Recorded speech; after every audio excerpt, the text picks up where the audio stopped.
I feel like I started this whole journey as a founder on hyperdrive and always operating at a pace and with an expectation beyond our means. People don't often get into the details of co-founder dynamics and what really happens there because it's almost impossible not to have issues with your co-founder or co-founders. It's just human.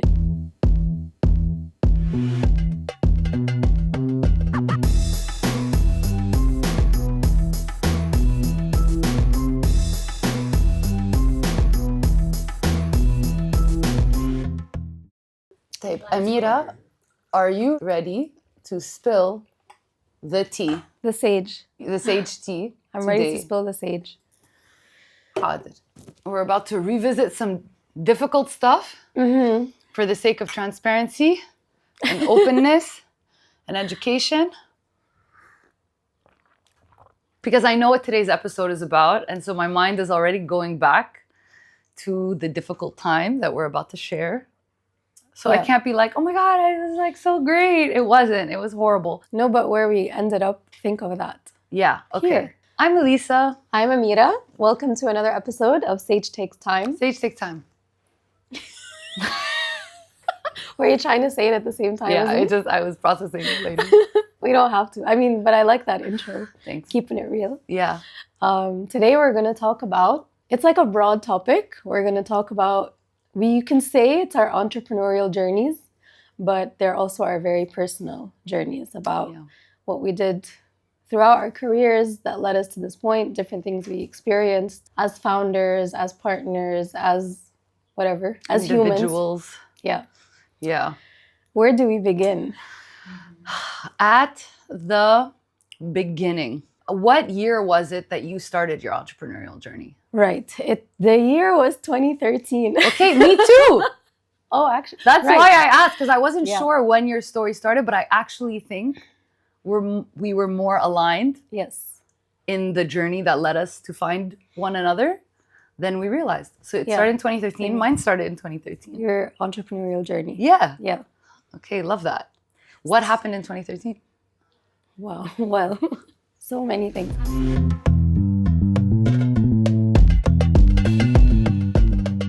We're back with a quick outfit change. I was told that my beautiful terracotta colored t-shirt looked terrible on camera with the lighting. So for your viewing pleasure, I put a different t-shirt on. You look great. Thank you. Yeah. And now we can get back to the topic. We're going to start again. Yeah, and trauma bond from the beginning. The anticipation is killing me. Okay. Just get into it. So what were we saying? We were in 2013. We're in 2013.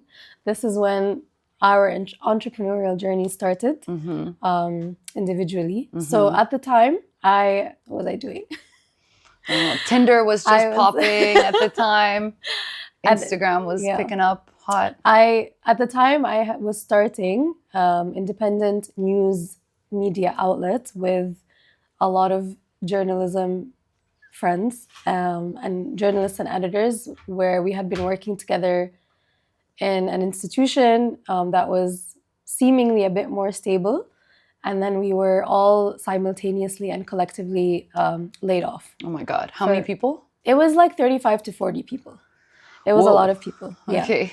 A lot of full-timers, some part-timers, some freelancers, but we were a group of journalists and editors that were very like-minded, and we had a lot of experience covering the few years that had been like the change that was happening in Egypt from the 2011 uprising and the protests for those couple of years, and all like the political transformations that were happening and the economical changes that were happening as well. And so we had collectively a lot of experience as a group covering that for an English language newspaper.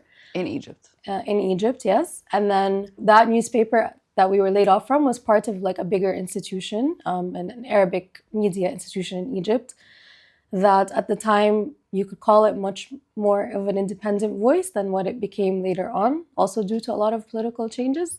So we basically decided to start our own thing. All 40 people? Yes. Like together?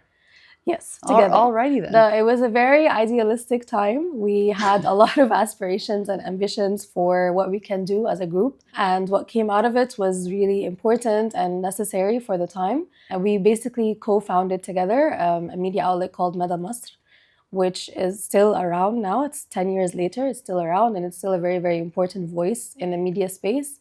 It's one of the only independent voices in Egypt and in the region as well. And it does very, very important journalistic work, investigative work that a lot of other outlets and organizations no longer do for many reasons. Mm-hmm. So that wasn't my first time as like an entrepreneur. A year before that, actually, a very similar situation happened where we were also a smaller group of journalists and editors that were working for a daily newspaper that was owned by a bunch of private investors. And in 2012, we had also shut down, or they had shut us down. Oh my God. And so we attempted to do something like this, where there was a group of us that collectively wanted to start a new outlet. And we did do that for about 6 months. But we didn't start it off in the right way. It wasn't very sustainable. We didn't have an office. We were working from someone's home. It was a bit less structured. And so it didn't really last for long, but there was an attempt. And the second time around, a lot of us had also, were in that first group. So we had a lot of lessons learned and experiences that we brought that made starting Mada Masr partly a little bit more, like we were ready to go faster, and it was a little bit more structured from the outset. Wow. Yeah. Were there investors in the second time around? There were no investors anywhere. Oh, okay. So in the first attempt, it was like we weren't around long enough to actually get investments. That was the plan. Right. With Mada Masr, we all kind of started in this fashion of we didn't take salaries for a couple of months. It was like a really collective effort, and it was born out of a spirit to really want this thing to exist. Because in 2013, there was a big moment of political change in Egypt as well, which we felt it was important for us to document and to be that voice.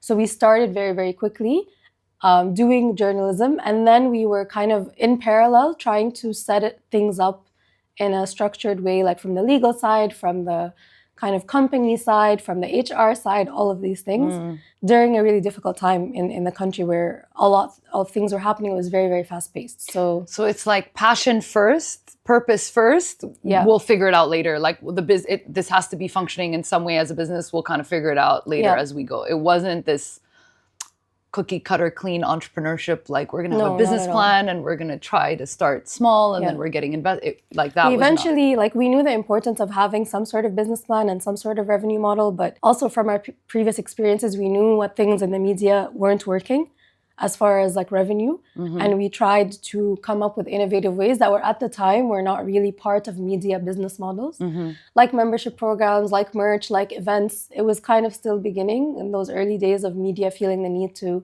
integrate more revenue streams in their overall model. So we had that in mind and we kind of did them in parallel. Granted, now in retrospect, there are two very big things that are very difficult to do in parallel, like be this independent progressive voice in the media space in a very tumultuous political time, while also trying to build a business. Yeah. But yeah, that's kind of how I started my own entrepreneurial journey. And also that business having 40 founders.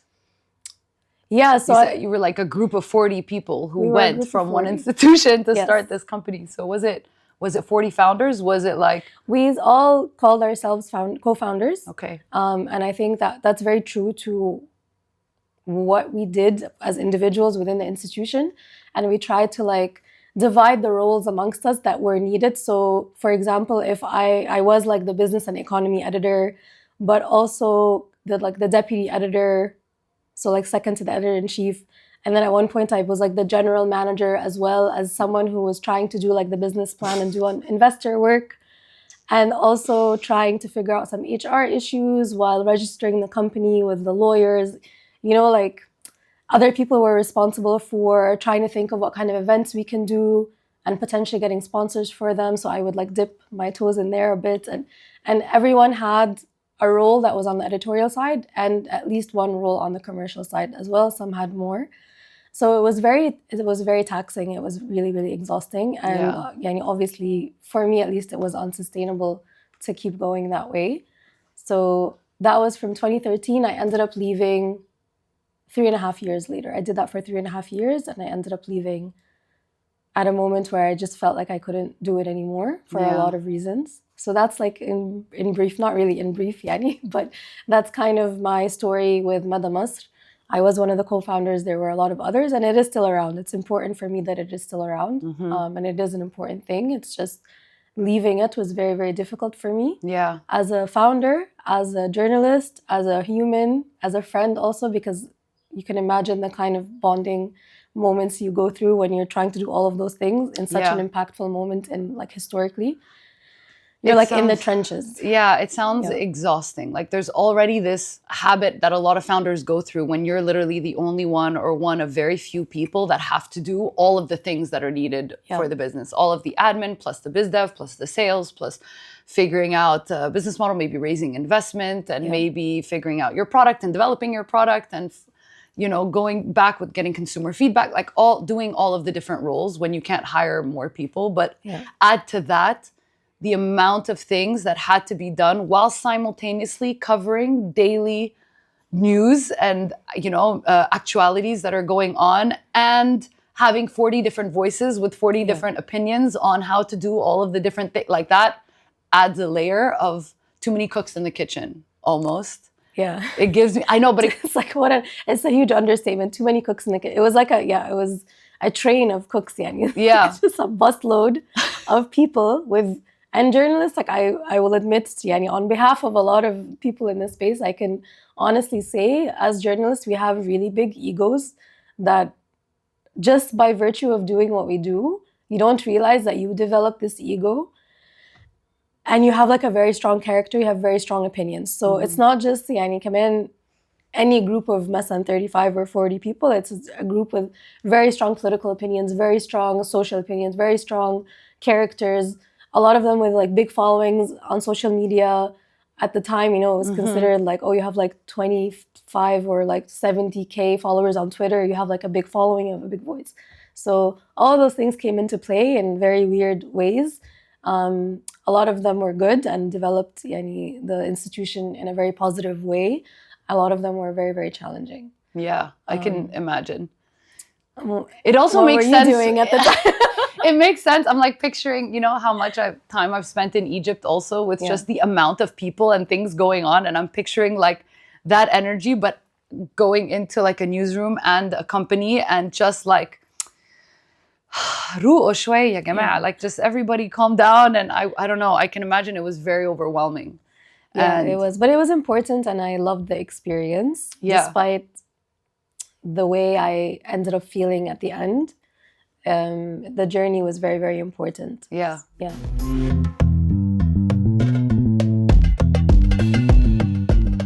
Is that how you feel about your own entrepreneurial journey? Yeah. I mean, it was less people involved. It was less messy, as I imagined. Obviously, I didn't live. But yeah, 2013, I, moved to the Middle East. So I also added that layer of like leaving university, leaving Europe, and moving to the Middle East for the first time and wanting to be closer to my roots that way. Like where were you and where did you move to specifically? I was in Paris. I was at the American University of Paris and I graduated in May of 2013. And then literally spent the summer brainstorming businesses that I could start because I just knew entrepreneurship was going to be my like path. Yeah. I didn't really care what exactly it was at the time. I was just like, there's so many opportunities for entrepreneurship, and the UAE, especially at that time, was like the land of opportunity where like impossible doesn't exist, and like there's so much that can be brought and developed in the country. So I moved to the UAE, and I had a friend from university at that time who I admired so much, and I just kind of wanted to work with her, and she became my co-founder. And we brainstormed different businesses that we could start. And then we got into what was at the time called something Pan-Arab Angels. So as I was learning... An airline? Was that an airline? It sounds like an airline. Well, that was the first name of the company. Yeah. Oh, okay. Yeah, we tried Abu Dhabi Angels, but then it was like, we didn't want to limit ourselves to Abu Dhabi. And there was this Dubai-Abu Dhabi rivalry. And so we were like, okay, Pan-Arab Angel. When you have to register your company as well, you give like 3 options for names. And if they can't give one to you, they'll just pick it. And unfortunately, they picked that one. Okay. So you launched as Pan-Arab Angels. As Pan-Arab Angels, which was an angel investment platform. And in 2013, angel investment was like a term that was just starting to get popular after this Silicon Valley boom and Shark Tank popularity was coming in from the West towards even Europe and the Middle East, trying to build their own Silicon Valley ecosystems. And as I was studying entrepreneurship and what I wanted to do, I was learning about the investment gap and money being difficult to source and difficult to funnel into startups. And I wanted to actually help startups get access to capital. So we assumed we were going to just start an investment network. We train people, we teach them on financial literacy and investment. We'd manage the investment process. It was going to be like a one-stop shop. And Did you know a lot about investing? Is that why this was like the go-to idea? No, I knew nothing about investing. But my friend had done like an internship at an investment network, like one of the first angel investment groups in the United States in New York. And then she was much more of like, in my head, the financy statistics type of person. I was more the like passionate entrepreneur. So I was openly like patient X, like the first customer that our service was going to support, is that people who otherwise were not in the ecosystem, who had disposable capital that they could invest into startups. So I was like using our services along with our new investors. And that was kind of like the pitch. As an angel investor. As an angel. Okay. So like literally learning on the job. Yeah, literally learning on the job, reading everything I could read. Like I think we had over 500 plus resources that I worked through and videos, and we had amazing mentors that we spoke to. My mom is from the Bay Area of San Francisco. So we were like in the heart of the valley the summer before, talking to different people, Egyptian investors, about the region and the movement in the region. And I was just like, come October, 6 months out of college, like I'm moving to the Middle East and I'm starting a business. It's going to be great. Everyone says this is a great idea. Easy peasy, let's go. And I moved like October 31st, like literally Halloween night, November 1st. It was also, well, foreshadowing of what's to come for sure. It was Formula One weekend in Abu Dhabi. So it was like buzzing when I got there, moved into my house that first or second day, And at the time I was also like, I'm going to start another company. Like I'm also going to do a restaurant with my other friend. Like it was just very idealistic. At the same time. At the same time, yeah. And all 3 of us were going to live in a house together. And man. I was going to like... We should have filmed this whole thing for a documentary. Unfortunately, I think there might be some footage, but it was like, the idea was that I was going to split my time between both projects. And each other person was going to be full-time on those projects. So the 2 people you were living with were like kind of co-founders in separate businesses. Wow. And then efficient. And then I would be like, okay, Monday, Tuesdays, I'm with you. Wednesday, Thursdays, I'm with you. Fridays off, Saturday, Sunday. And then we flip. Like it was attempting to do that. Yeah. But very quickly, I would say, like within the first 3 months, it was very obvious that one business gave me energy as I worked on it, and one would drain me of energy as I worked on it. And so I had a difficult conversation with that friend, and I was like, because she had given up her job to do this. Yeah. And I was like, I really don't think I can continue working on this project. I'm so sorry. And so that was the restaurant. That was the restaurant idea. Yeah. Which funnily enough, like 3.5 years later, we heard from like one of the projects we pitched to, and they're like, hey, are you still doing that? We'd love to hear from you. Like, we're different people now. Yeah. So I had that conversation. And again, these were friends. Like I didn't have professionalism first. I had friendship first, and I didn't want to ruin that friendship. And she was very understanding, and we kind of like put that aside, still living together.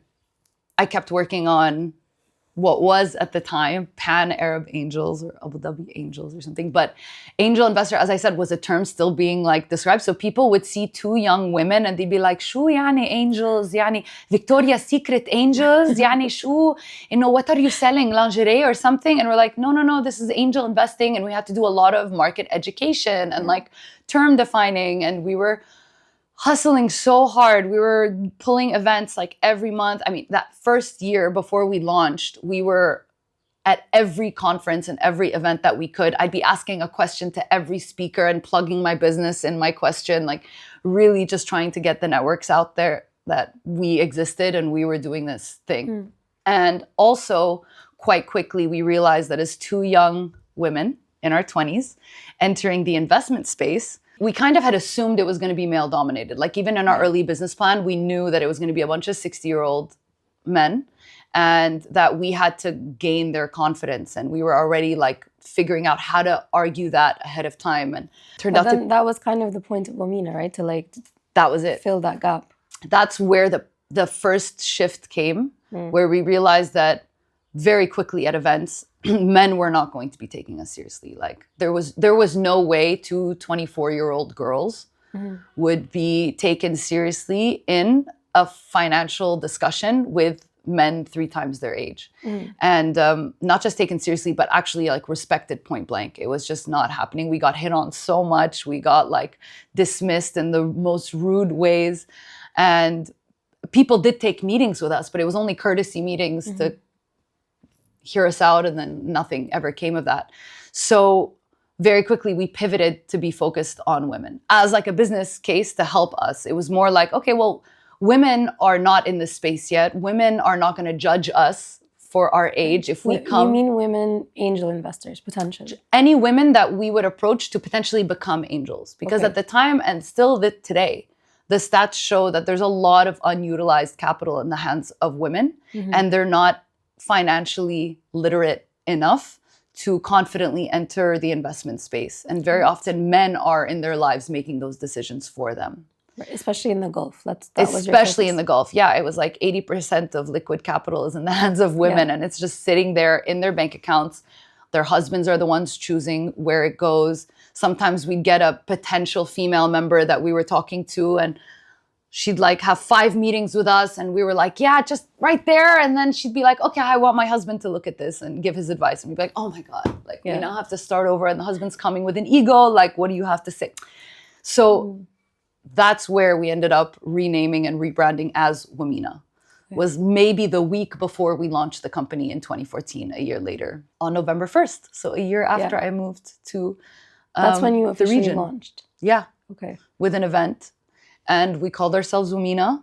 And it was actually like really well attended. There were some really interesting startups that came and presented to a room of potential investors. And they would fill up a sheet of interest in the startups and different questions. And then we would take that interest and do due diligence on the interested startups. And then we would facilitate an investment into a company. Yeah. So would you say the beginnings were successful? I would say, how do you define success? Well,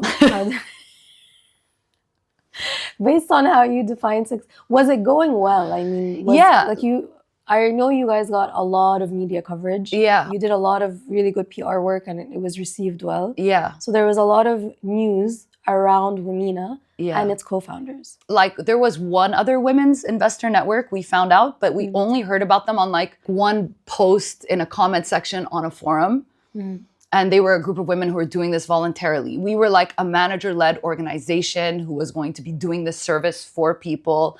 And we were also very outspoken, very loud about breaking through the glass ceiling of investment that was dominated by men, etc.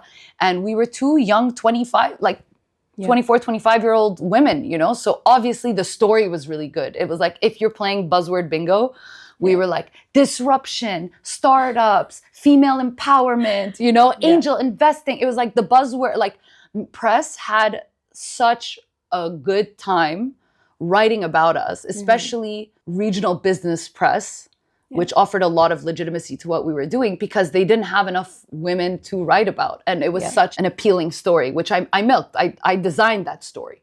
Yeah. I designed it and I would pitch it low-key in secret to journalists without them realizing. Like I'd be at a party and I'd know that that's the journalist from Forbes and I'd be like, yeah, I mean, we're just two young 25-year-old women, like just trying to change the world. Trying to change the world and disrupt the investment startup industry. Oh, hi. Oh my God. Oh, you're with Forbes? No way. Yeah. Cool. And then not talk about my business, but they would ask me about the story. So I will say from like the perspective of like an editor, journalist at the time covering the entrepreneurship space. Oh my God. I can imagine.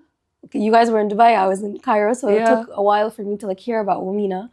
But given the way entrepreneurship was developing at the time, I can imagine why it was such an important, catchy, sexy story. Yeah. And also the way media works is usually like you get picked up by one place and then everyone else is like calling. Yeah. So yeah, I understand why that happened. It was well deserved, but do you think it reflected on did it reflect on how well the business was doing? Was it going the way you envisioned? No. I mean, the business as a business model was failing.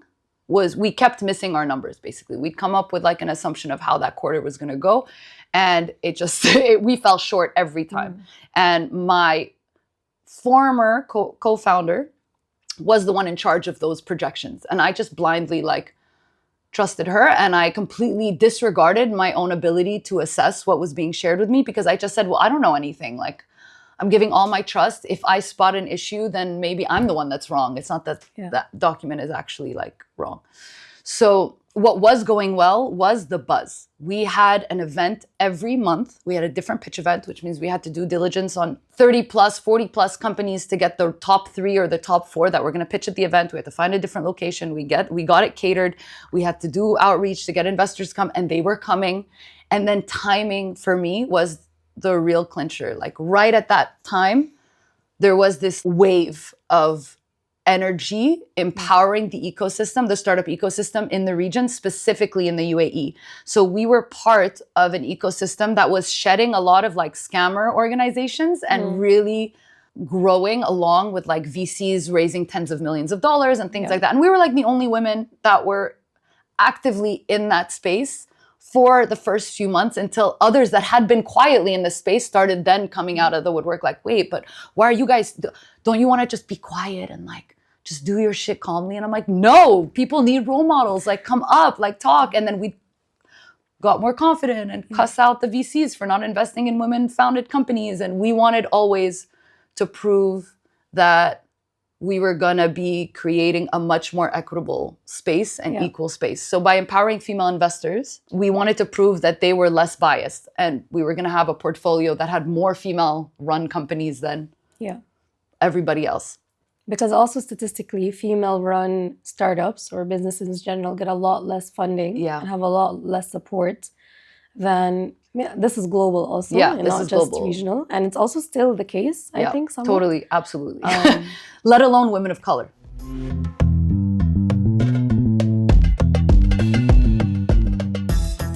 When do you think things started to go like sour?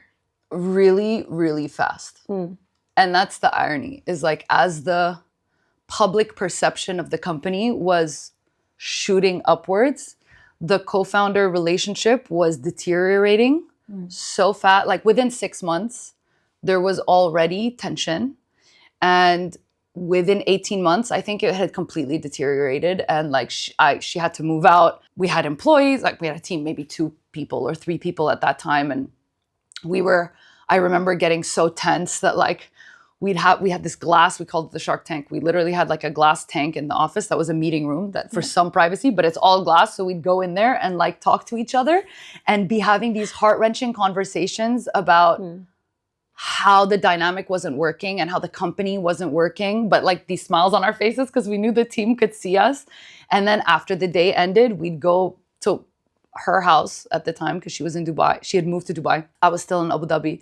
And we'd have hours and hours and hours of dialogue and conversations about what was wrong, how to fix it, could we fix it? We couldn't. It was like a divorce. It was like divorce. We even recorded ourselves. I have hours of our voice recordings because the trust had deteriorated to such a degree that we needed to record ourselves in conversation in case one of us would say, oh no, you didn't, and you didn't say that, and I didn't say that. And we were taking like handwritten notes and trying to come up with terms to work, but it didn't. So it became very like tit for tat. You said, no, you didn't. I said, It got really dirty. It got really dirty, and the friendship element was gone. But I didn't know that yet. Like I was still operating with a baseline of love and friendship first. Yeah. The business is second. If the business fails, I want this friendship to succeed. My former co-founder was not operating under that. She was operating more from a business is business. And this is what I believe is the business, and this is what I want, and this is what I deserve. And I would try to be like, but you like, that's not the case. There was so much pain and like we didn't align on what, totally misaligning. Like I'd look at a wall and say it's blue. She'd look at it and be like, hell no, that's red. And then we'd argue about it, you know. What do you think? I know this is like super difficult because it's probably very deep and multi-layered and complex, but what do you think was the source of the misalignment? Like, what is it that she saw that you didn't see? Is it a character thing? Was it the vision for the company? Is it a money thing? What was the core of it? To be honest, I think the core, I don't know what specific word to put on it. I want to say, unfortunately, and I hate saying this, but I'm going to just lay it out there. Honestly, it was money. Yeah. It was the fact that... I mean, super common also. Super common in business and co-founderships. But like, for me, it was so heartbreaking because I was doing everything that I could in my ability to maintain the business and to keep it going. And you were also the main investor. I was the investor. As I've been from the beginning of Womena, I have been the investor and the main investor. So what happened was that in the co-foundership, I wasn't just a co-founder. I was also at some point an investor looking at an investment that wasn't generating any revenue. It was not hitting any of its milestones. It wasn't hitting any of its KPIs. 1 year specifically, like maybe our second year, our third year, we overshot. Like I basically put in the amount that we thought we would need for the year. We ran out of money 6 months in. And not even 6 months in, like 3.5 months in. And I was like, wow, that's a really bad runway. It literally, we were running out of money. And I went, that was so overshot. What did we miss? Like, but I wasn't part of the business plan modeling. I had just offloaded that to my co-founder. And to be honest, she was in over her head too. Like I completely overshot how capable she was at the time. Yeah. She also overshot how capable she was at the time. And so we miscalculated. And when I went back to, we don't have the money to keep going. At the time, I'd started paying a salary to myself for the work that I did and to her so that we'd both be on that same line. And then I realized, well, I'm going to stop paying myself a salary and I'm going to back pay the salary that I have. Because give it back to the company. Give it back to the company so that we have a little bit more of a runway before I go and have a conversation with my family office to try and get another investment. But just to say how the misalignment, that was a time where my co-founder made a decision to give herself a raise, a 50% raise. In that same dialogue where I'm saying, we're screwed, we're running out of money, I'm going to do this sacrifice to get the company further. And I had a co-founder who was on a different level, who was saying, that's really nice and respectful of you. I'm going to give myself a raise because I deserve it, because I need it. And who didn't necessarily see that effort that we were putting in as like a founder sacrifice. Like that wasn't there. The dialogue was always, I can go to New York and get a job for $120,000 working with a hedge fund. And I was like, that's great, but we're founders, like we're starting from scratch. So that was such a misalignment that toxically ruined the friendship, ruined the business relationship, and like seeped into the company itself. Yeah. And then it was like a betrayal. I'm getting physically hot right now. I'm like sweating, guys. It's like people don't talk about. Yeah. People don't often get into the details of co-founder dynamics and what really happens there, because it's very, very, very rare / almost impossible not to have issues with your co-founder or co-founders. It's just human. It's human. It's the stress is so high. The expectations and the ambition is so high that there are going to be issues, and there's going to maybe be differing visions, misalignment, especially if I may say that after like studying startups for years and having a few experiences myself, it's usually around year 3. The first couple of years are really, it's like the honeymoon phase a bit. It's still very difficult, but you're building. So when you're building something, what's driving you is the adrenaline, the passion, the potential, the idealism. It's important to have a bit of naivete going in, because otherwise you probably won't take as big risks as you would take. And that's what you learn as an older entrepreneur. You know, when you're in your 40s, you make different decisions than you would if you're a founder in your 20s. it's important to have both. It's important to have like the saged, wise entrepreneur founder that's a bit older and has experience under their belt and has tried different things. It's also important to have the very kind of idealistic, a bit naive, very ambitious, younger entrepreneur founder that wants to do crazy shit, even if it doesn't make sense. And sometimes that works and sometimes it doesn't. So I think for me on that side, like where things started to dip was also around the 2.5, 3 year mark when you move beyond the building and now you're seeking sustainability. Yeah. So you're going to talk about things that maybe you didn't work out before. Like if you have a vague notion of what your revenue model is going to be, 2 years into it, you figure out if it's working or not. Yeah. Or you start to look back at what's working and what's not and tweak and pivot and things like that. So around the 2.5 year mark is when I started feeling unheard. I started feeling like undercompensated, undervalued, really, really overstretched. Like the idea of doing all of the different things that we were trying to do as individuals and as founders were so varied. Like to put on a hat of a journalist or an editor and then to take that off and put on a hat of like an event planner and someone seeking sponsors, but then to like an hour later have a meeting with the legal accountant about the tax structure of the company that you're setting up and what that's going to look like. And then to go to an investor meeting and be told like, we love you. You're doing very important work. I cannot be like in any way, shape or form affiliated with this institute, you know? So it's a mind fuck, honestly. Like you can't just go from this to that. It's a lot. Also because we were so many and because of the idealism we started with because of what we were doing, I would say the journalism, the editorial side was going great. We were doing what we set out to do. I mean, we can like debate the intricacies of that, but generally we were doing really well on that side. The audience was growing. The work was very important. The stories were like, a lot of them were groundbreaking. So that was great. The side that was very challenging was how do you monetize that? Same. Yeah. Literally same. All of the things on paper that we set out to do were happening, but the business model just wasn't. Yeah, it wasn't getting into shape. It wasn't modeling. It wasn't model. It was not businessing. It was not clicking.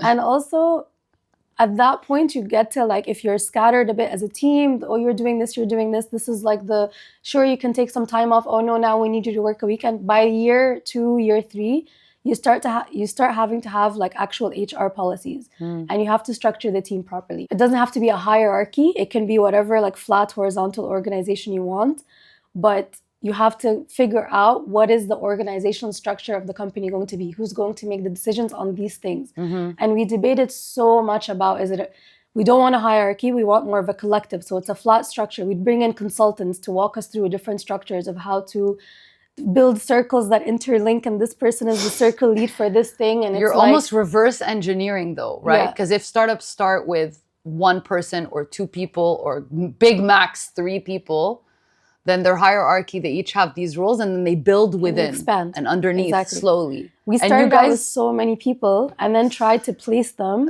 in these circles or hierarchies or squares. And we would have endless hours of workshops and talks and debates around how to do that, who's in charge of what. And I think that's where I ended up feeling like done, super disappointed, very like crushed by the organization, by the institution itself. The idealism was gone.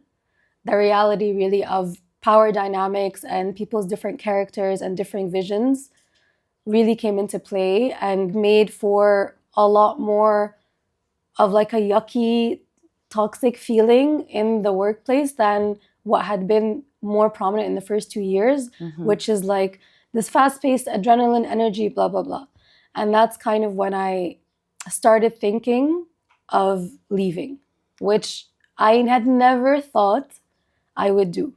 Yeah. I never thought going into this, we kind of went all in with all our heart and passion and we risked a lot. It's also a very risky endeavor. And I just didn't imagine, it was our baby, you know? It was like a collective baby that we were raising. And I just never thought the day would come when I would voluntarily walk away from it. Yeah. We thought a lot of other things, like maybe it'll get shut down, maybe it'll like, you know, but to feel like I need to leave, I battled with that for about a year. And I did leave partly at one point. And something happened to one of the journalists at the institution that made me feel that I need to go, that pulled me back. And I felt like the other thing, I did this other job for like 3 months. I had this full-time job. And then I was like, with Meda, I was like, okay, I'll still be there part-time. So I used to finish the full-time job, go after hours, because we just never went home, do whatever I needed to do. And I was like a part-time founder that was figuring out how I can still contribute. And then something happened that made me quit the other full-time job and go back full-time. It's so funny how it really mimics, everybody always jokes about it, mimics a marriage or a type of like have your baby. But when it's toxic, it also mimics a toxic relationship in ways where you find it really difficult to cut ties, and maybe you break away, but then you get pulled back and you have this idealism and this kind of like attachment to the fantasy that was there when you first started. And you're attached to like the potential as well. Yeah. Like in a relationship where you're like, but this could be so great. Yeah, I know. You can be this person, and I've seen us be romantic and cute and cuddly and like supportive, you know. And the thing is it wasn't just a physical space. These were friendships that had been years in the making. We'd experienced really difficult things together. People that I had gone to like university with, and I mean, we're still friends. It's just the combination of the close, intimate friendships and spending tons of hours together. I saw that office more than I saw my family. Yeah. And also the risks and all of that added together just made it really, really unsustainable for me to stay. Yeah. And so after doing this thing where I'm like, okay, I'm leaving, and everyone was a bit sad, and we had this moment, and then 3 months later I came back full time. And then people are like, oh, let's celebrate that. Have some donuts, you know, like I'll come back. And then about a few months later, maybe 6 to 8 months later, more things happened, specifically around, this is really difficult actually to talk about, because I don't want it to seem like any one person is responsible for what happened. It was definitely a product of so many things. But for me, I'll just talk about my own story. You're the person responsible for what happened, by the way. Yeah. Even if someone else's actions happened, you're the one who chose to leave at that time. Yeah. What was it that made you make that choice? I felt very, very, very undervalued in a way that I had never, ever felt before. And I felt I was things made me feel incompetent, even though I am quite a confident person when it comes to my work, especially. Like, I know what I'm doing. Yeah. There are a lot of things I don't know that I learn along the way, but I can admit that, and I can, you know, so I'd not been before in a situation, even when I was younger and didn't actually know what I was doing, I did not feel that incompetent. I had a lot more support. I had a lot more people mentoring and training me and stuff. So even at times when I didn't have the skills, I had a lot more confidence. And that was a moment in my life where I felt very, very, I was made to feel like I didn't know what I was doing, like what I was doing wasn't valuable enough and it wasn't valued enough. And then there were structural changes made so that we can get more organized that affected a lot of people very negatively. And I don't think they were necessarily carried out in the way that they should have been. Again, it's a learning process. It's an experiment. All of us are journalists. None of us are like HR people, you know, like we were doing a lot of research and getting a lot of opinions and then trying things. The things we tried ended up being very detrimental to some people. And there were waves of co-founders that left throughout the years. I was one of the first like waves of people that left. And it was a very difficult decision. That second time around, I made a clean cut because that's what I needed. And it was difficult and sad. And it really was like something that I grieved for a very long time. Regardless of my personal relationships with the people there who I'm still friends with and they're still in my life, like that's on its own.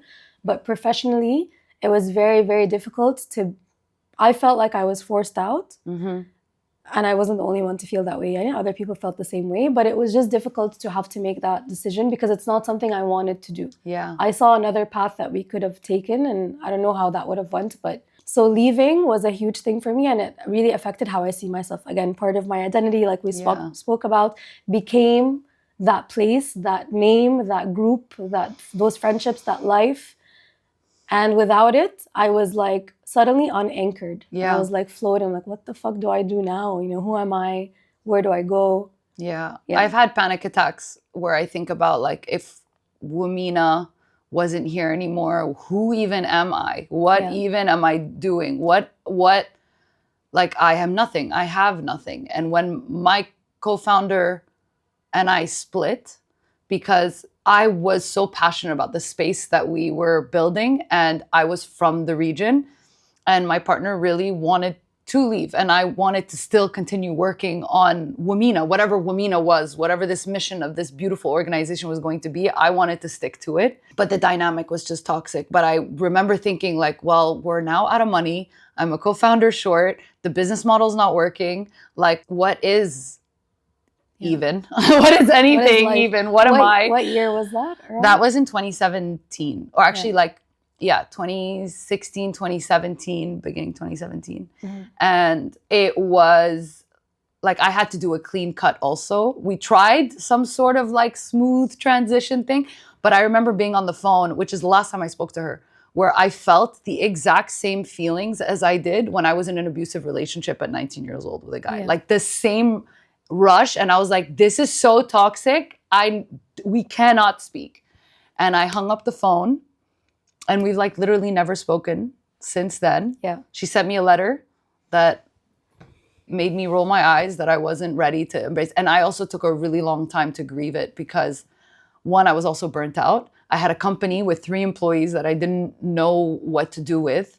And I had to figure out that before addressing my own issues in the first place. But it took me maybe 18 months when things were rebalanced for me to start actually grieving what had happened, because it was such a dark deterioration and questioning of self-worth and questioning of like everything and everyone. When you put your heart and soul into something to that degree and it doesn't work, and it's not just a business, it's not just money, it's not just customers, it's literally friends, and friends that you consider like soulmates or people that you're tied to and you're committed to. When that's ripped away from you, it really leaves you floating like unanchored, you know? So after that, I literally spent the summer trying to figure out what to do with this brand that I had built, this community of women that I really loved, but admitting that like the business model wasn't working. I was not happy being in the investment space. I didn't want to manage people's money. That was like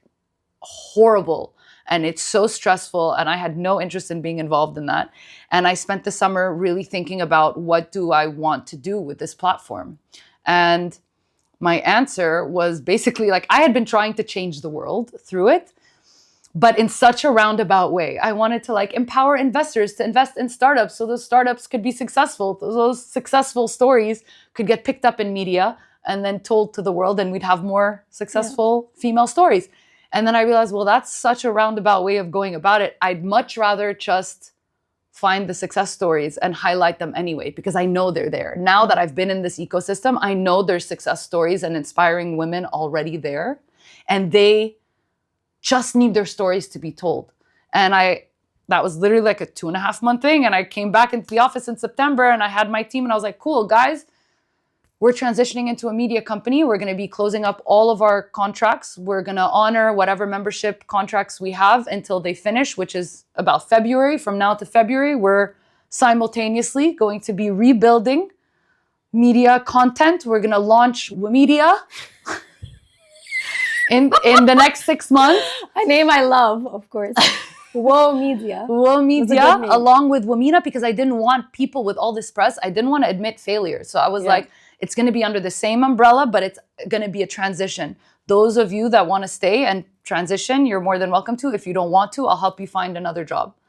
And 2 out of 3 stayed. 1 didn't. And we helped her find a next gig, and it was really amicable, and they were super supportive. And that was September. October, I got an email from you. Okay, we're gonna, let me pause. And the universe brought you to me. Yeah. Brought me to you and you to me. Brought us to each other.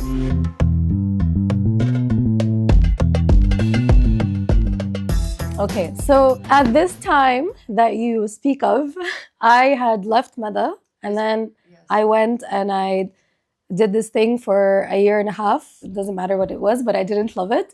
And the moment where I came across Womena was because I came across it on Instagram. I was focused away on the entrepreneurship space and thinking that if I'm leaving journalism and I'm leaving media, then what can I do? Entrepreneurship seemed like the thing because I was very interested and I believed in it very much. And I had been covering it. So I started following all these accounts. I found Womena. You weren't doing media at the time. What I found, nobody knew I was doing this transition. What I found on Instagram was a lot of like social media marketing material for the activities that you were doing. A couple of job openings, like a junior analyst and مش عارفة, another thing, also had nothing to do with media. But a friend of mine who had been living in Dubai for a short period had met you, and the name Womena came up in a conversation where I said, oh wow, I just started following them. He's like, I know the founder. I was like, oh, no way. Can you introduce us? I just feel like we should connect. So he did. And it took us a while to like go back and forth and actually finally connect. But I emailed you saying, hey, you don't know me. But I didn't know. I feel like we're telling the story also hopefully to inspire other people to like make bold, uncalculated moves and see where it ends up. Yeah. I emailed you just to get to know you. And to say that, like, here's who I am, here's what I do. I feel like we should talk and know each other. Can we do that? And I sent you my CV and a bio. And I was like, I'm not necessarily applying for a job. Let's connect. And so after a few attempts to connect, we finally did a couple of months later over a phone call and talked about media. So I think my pitch to you, unbeknownst to me, even going into the call, was whatever Womena is doing in the UAE should be happening in Egypt for sure, but also in the region. The focus on female entrepreneurs, female investors, whatever, should have a media and storytelling component and should be regional. Yeah. And I want to do that with you from Cairo. Yeah, that was kind of how we came That together. was your pitch. And I was like, how did you know? That's exactly what I'm looking for. Low-key never told anyone. Yeah. Which was just hilarious. And we spent about an hour and a half on that first phone call, just connecting so deeply. And it was such a coming of minds for me because I really felt alone in that, like, I got this epiphany of like, I'm just going to tell stories. Storytelling is like the medium for change. What have I been doing? And trying to convince, my team to come along with me and doing it stealth. And then without even actively looking for talent or a partner or anything, you appeared in my inbox, and it was so random. And we were hosting a lot of events still. We were still doing a lot of social media around this business network that we had, which could have been elevated and looked really cool. And, I think Mo Ford did a video, Startup Scene did a thing on us. So we were starting to get known in Egypt. And it was just really beautiful. And like, what's insane is I think we met in December 2 months later, when we had our first Boss Lady breakfast around Rise Up at the time, the Rise Up conference here in Cairo. And 2 months later, you came to Dubai for like 6 weeks. We launched the platform. Yeah. We launched with a video a day. Wait. I think it's important to say that when we launched with Womedia, like I came to Dubai, my first day of work was the day of our launch party for the media arm with no strategy. Like there was a strategy. There was thinking of doing storytelling and interviews. Yeah, and there was a video a day. Yeah, and we had maybe like without thinking. Yeah, and I joined and it launched as I joined, and I had not even really like fully seen what are the interviews that you already did, what's the plan. Like we just did, that's really diving in to the storytelling component, and it was quick. It was quick. Yes, and I think also there was like, come to Dubai. Do you want to move to Dubai? And I was like, no, we need to bring it to Cairo and from Cairo to the region. And I think that was a really good decision. No, what are you talking about? Maybe it was strategic to you, but the way you communicated was, cool, I'm so down, but I'm not moving from Cairo. Like, I love Cairo. Oh, yeah, okay, that's girl. Did I say it differently? It wasn't like, no, you need regional presence coming out of Egypt. It was like, no, I love Cairo. Like, I'm going to work from here. And then every time we lost a member of the team, you'd rehire in Cairo. And every time we were hiring newly, you'd rehire in Cairo. But that's because I felt like what could be a base for the kind of storytelling that we want to make. I really felt like Cairo could be that base, and then expanding from. I also didn't want to move. I think because a lot of times if you get like someone from Egypt reaching out to someone in the UAE, you assume, oh, you probably want to leave Egypt, and relocate, and so this is like your entry point to this country, you know? Yeah. For me, it was totally different. I'm like, I'm not looking to move. I want to bring you here. And I actually physically tried to bring you and the team to Cairo at one point. But yeah, I think that's when we started this idea of remote work also, which was like, I was the only person for a couple of years, but over time it became more like there's people in Dubai, there's people in Cairo, then there were people in the UK and, you know, different cities. And the idea of, do we really need an office? Even before COVID, we started having those conversations. In Qatar, in Saudi, in Lebanon, like we had people all over the place. Gibraltar at one point. We had remote working early on in Womena. But what was really funny, I think now looking back, I didn't give myself breathing room. I felt the pressure of people knowing about us to keep up the hype and forcing a quick transition rather than disappearing, getting calm for like 6 months, strategizing, preparing, and being ahead of schedule for a launch with a proper like strategy. I didn't have that, and I should have, looking back. But I simultaneously also was like, well, we can't completely disappear from entrepreneurship and go into storytelling. So, well, everyone's been telling us, Womena, isn't that women startups? Let's actually help women startups. So you know what? Let's start an accelerator program simultaneously, basically an entirely new business. Yeah. Right? 2 entirely new businesses under the umbrella of the old business, which I was winding down, and super understaffed, super over idealistic, still like 27 years old at the time. Yeah. And that journey lasted, I think about 3 years, right? Until COVID kind of forced us to stop and take a deep breath and see what the hell we were doing. Because now we had an accelerator program and a media company that were both under the same umbrella, supposed to be working together. We were doing storytelling around the accelerator called Momentum. But it was so resource intensive. Yeah. It was too expensive to manage. It was too exhausting to keep doing. And it was also very confusing for the outside world. It's like you're an accelerator, and because people know Womena's history in the angel investment and entrepreneurship space, that made sense. Yeah. But then we were like, oh no, but we're actually mainly media, but we also have an accelerator that we do media around, and just drawing that link for people, whether they're partners that we wanted to work with or sponsors for the program or for a show, or even our audience. It was for 3 years of having that, what we called like pillars of Womena, which was the accelerator, the media arm, and the community of the Boss Ladies Network, with its like community engagement and events and newsletter and outreach, all happening at the same time. And we were 5 people. So that's insane. Like the media arm was me and Farida, who was our video editor, producer at the time. That was the media arm. And the accelerator was like Christina and maybe a half a person like helping her at different moments. So it was really, really a lot.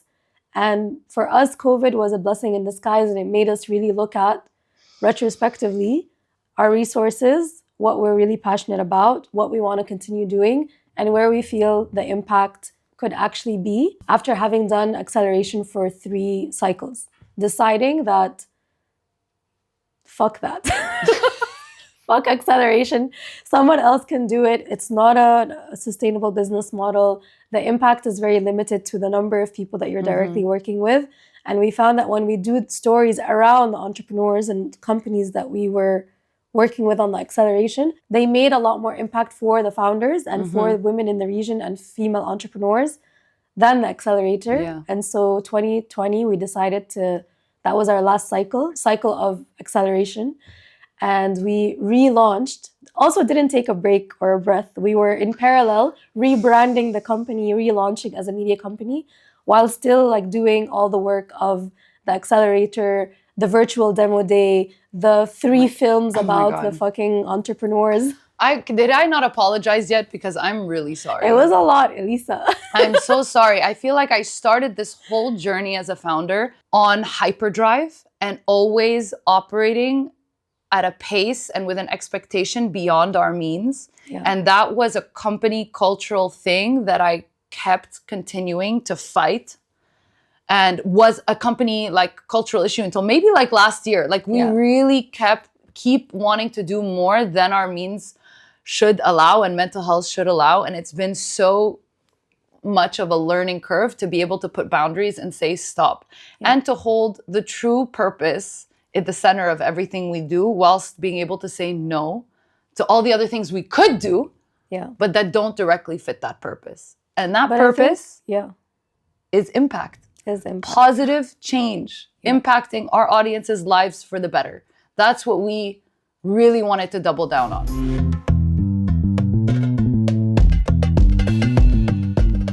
So I think the point of this episode actually initially was the idea of like finding purpose again, or like redefining your purpose. And for me, given the experience that I just like told you, I felt very, very, very lost. And I just didn't think, after I left Meda and left like the journalism world, I didn't feel like, I was kind of resigned to the fact that khalas, like whatever I do from now on is just going to be a job. So I'm just looking for a job that can have like a pretty comfortable salary where I can maybe utilize some of my skills. And I was applying to all these different things. And then finding Womena, coming into it, I had a lot of trauma coming in, and obviously so did you, coming in at that moment, Yani. And I was very guarded and very careful to draw some boundaries around friendship and professional life and my expectations of a company and what it can give me and how much of myself am I going to give it so that I don't get burned again. So that pitch to you was like genuine and it was real, and I was going to do it fully with all the work ethic that I have, whatever. But I was trying to be very, very careful about how much of my like soul I put into the company and how long I can commit to it, and also my expectations from my coworkers. I did not, it took me maybe a couple of years. I mean, I was nice and we were friends and we were comfortable and honest with each other and everything. But there was a lot of things that I demanded min al-awwal. There was a lot of boundaries that I tried to place. And I just didn't think previous to that point that I would find a place again that I can call home and that I can like commit to for a long time and feel like was my own. Don't cry, because now I'm gonna... that I could feel like could become like a part of me, really. And I think that not a lot of people would have given me the space that you did, because you had this total trust, and it was a trust that I kept questioning. And I was like, why are you like, what are you doing? Like, why are you giving me this authority? Like, why are you not overseeing my work more closely? What are you, like, I wanted to be both. I wanted to have the space and the authority to do things the way I saw on a strategy level, because that was my role. But I also was very like accepting of the fact that I'm coming into your company. You're the founder, you're the investor, you're my boss. And there needs to be boundaries of professionalism there. Expectations need to be in check. How I speak to you needs to be. But I think from the first week, you just tore all that down with the way that you were, like very open, very honest, very communicative. Yeah, I mean, that's all to say that like if you hadn't intentionally given me and willingly given me the space to like do things the way I want, to build the team the way I want, and given me the authority and stuff, it helped a lot in giving me a sense of purpose again, and of being very proud of saying, instead of saying, I used to be a journalist for like a year and a half or 2 years after I left journalism, I became much more comfortable just saying like I work with Womena, and being very proud of that and having that be the purpose that I have now. Yeah. So thank you. You're welcome. I knew exactly what I was doing. I did not. It's really interesting also to hear it directly juxtaposed to like the reason you left your last company and you walked away from founding that, being that you felt undervalued, and that all of a sudden I was almost like overvaluing you in the company, where you're like, wait a minute, like, don't you want to like question what I'm doing? Don't you want to be more? At least to me, I had found my purpose when I realized that like storytelling was the change that I was truly looking to make, right? And that storytelling was the path towards impact and was the path towards change. I really hit me that if you confront people's prejudices with a truth that really directly opposes their belief systems, then their minds will shift, their understanding will shift. If you show them a broader perspective of what the Arab woman and the Arab experience is, then this Western limited, stereotypical view is going to be confronted, and there'll be more humanity projected onto us. And that alone was going to be purposeful, that impact was going to be huge. And working together, what I noticed very quickly is like day one, I was like, yeah, we're going to confront like stereotypes, whatever. And you're like, actually, we're not going to address any of the negative stereotypes because that reinforces them and validates them. So we're going to do it this way. And we're going to actually talk directly to women about women. We're going to show them their choices and their voices and amplify these options and these stories to change the women's minds, because that's where the change really needs to happen. And that even doing a what? That completely blew my mind, because I went, oh, absolutely. Actually, we don't even need to address these toxic things. And you continued to always, in your boundary setting, not just protect yourself, but also protect my habits of doubting myself, and of maybe trusting too quickly and foregoing my own knowledge for someone else to just tell me how to do things. Like, you always were there to protect me from myself. And it started as a professional relationship. And it's still, I think, at the core of it is a relationship that is linked by the professional purpose that we both have centered our lives around, and the values that we've completely fused into this company. And it turned into a wonderful, soul fulfilling friendship and business partnership and all the things. I fucking love you. Yeah. I love her so much. We love each other. And that is for another episode. We can talk for another 2 hours about this, but I think if I were to leave off on anything, it's for people that have gone through difficult moments professionally, especially if they're in the entrepreneurship space and trying to do things on their own terms, to not give up on finding purpose, even if you feel like things were taken away from you, or you feel demoralized or whatever. You can regain a sense of purpose always, and age is not a thing. It can happen at any age, and just don't give up on your dreams. I know that's really cliche, but for real, don't. Well, even just having a dream, having a purpose in your core is the one thing that will make sure that you get out of any difficult situation, or that you keep trying to push yourself and you mold a path for your own life. Having a purpose, finding one, whether it's a business or a kid or a community that you're trying to provide for in some way, that's something that's unwavering. Once you lock into it, that's something that no matter the form around it will never be shaken. Yeah. We hope you enjoyed this episode of Sage Takes Time. It was a long one. Yeah, it was a long one, but it was one that we needed to talk about. Yeah. I think we both suffered a lot of hurt and found a lot of beauty out of it as well after a long ride. And we're still figuring things out, but at least now we share a purpose together and share one with the entire team. Yeah, with our beautiful team. Yeah. So what are they going to do with this episode? So if you guys are down for passion and purpose, and you guys obviously made it this far into the episode, listen to this whole thing, you should give yourself a thumbs up by clicking the like buttons and subscribing. Let us know if you comment, and share this to anyone else you know who's maybe stuck in traffic for 2 hours and wants to listen to this crazy story. Or stuck in their entrepreneurial life. Yeah.